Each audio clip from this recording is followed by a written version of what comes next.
Assalamualaikum warahmatullahi wabarakatuh.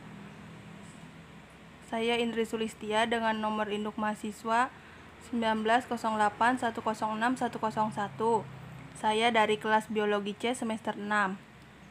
Di sini saya akan memaparkan mengenai judul pengaruh hidden kurikulum aspek lingkungan belajar terhadap prestasi belajar siswa kelas 10 pada mata pelajaran biologi di MA Nurul Huda Munjul. Di sini ada pendahuluan bab 1, kajian teori bab 2, metodologi penelitian bab 3. Bab 1 yang pertama adalah latar belakang masalah. Pendidikan merupakan suatu hal yang penting bagi setiap individu untuk mengembangkan kemampuan dan kepribadian individu melalui proses atau kegiatan tertentu, pengajaran, bimbingan, pelatihan, dan penelitian serta interaksi individu dengan lingkungannya untuk mencapai manusia seutuhnya. Kurikulum terdiri dari kurikulum formal dan non-formal. Kurikulum formal mencakup kegiatan di kelas dan bersifat terencana seperti kegiatan proses pembelajaran yang dilakukan di kelas, dan kurikulum non-formal terdiri atas aktivitas yang juga direncanakan, akan tetapi tidak berkaitan langsung dengan pelajaran akademis di kelas, melainkan dilakukan di luar kelas seperti kegiatan ekstrakurikuler.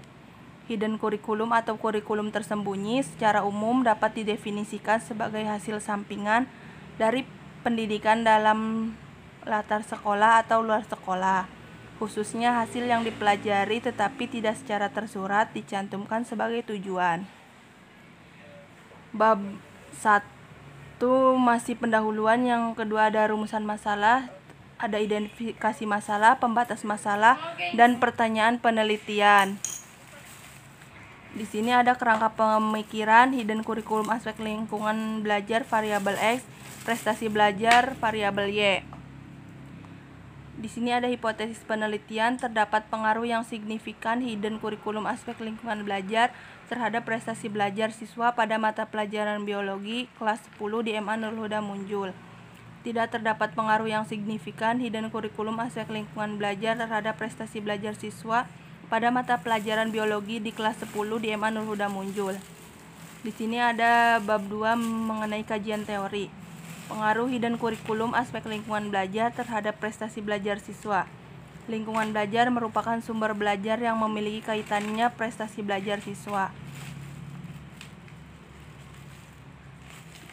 Dengan demikian, keterkaitan hidden kurikulum aspek lingkungan belajar di sekolah siswa seperti halnya metode mengajar, kurikulum, relasi guru dengan siswa. Dengan demikian, kondisi tersebut akan bersinergi positif tanpa kita sadari. Aspek lingkungan belajar yang merupakan bagian dari hidden kurikulum memberikan dampak secara tidak langsung terhadap peningkatan prestasi belajar peserta didik. Di sini ada tempat penelitian. Penelitian ini dilakukan di MA Nurul Huda Munjul yang beralamatkan Desa Munjul Pesanan, Kecamatan Astanjapura, Kabupaten Cirebon. Waktu penelitian dilakukan di kelas 10 IPA selama kurang lebih 3-4 bulan. Jenis penelitiannya ini termasuk penelitian kuantitatif. Sumber datanya yaitu data primer dan data sekunder. Data teoritik jenis yaitu tentang teori pengaruh hidden kurikulum aspek lingkungan belajar terhadap prestasi belajar siswa kelas 10 pada mata pelajaran biologi. Data yang diperoleh dalam hal ini berasal dari buku-buku bacaan yang berkaitan dengan judul di atas. Data empirik sekunder diperoleh dari objek penelitian melalui pengamatan langsung ke lokasi penelitian lapangan dari siswa kelas 10. Populasinya yaitu kelas 10 laki-laki 16, perempuan 20, jumlahnya 36. Sampelnya yaitu dari pengertian sampel di atas yang menunjukkan bahwa apabila subjeknya kurang dari 100, maka dari itu penulis mengambil sampel penelitiannya yaitu 36 sampel. Variabel penelitiannya itu variabel bebas hidden kurikulum aspek lingkungan belajar, variabel terikatnya prestasi belajar siswa kelas 10 pada mata pelajaran biologi di MA Nurul Huda Munjul Pesantren. Teknik pengumpulan data. Dalam penelitian ini, observasi dilakukan secara langsung dengan cara mengunjungi MA Nurul Huda Munjul dan memberikan soal tertulis kepada siswa kelas MIPA 5 untuk dilihat hasil belajarnya. Instrumen penelitiannya itu berupa angket. Analisis datanya itu ada uji keabsahan instrumen, analisis pendahuluan, dan uji prasyarat. Mungkin cukup sekian dari saya, kurang lebihnya mohon maaf. Wabillahi taufiq wal hidayah. Wassalamualaikum warahmatullahi wabarakatuh.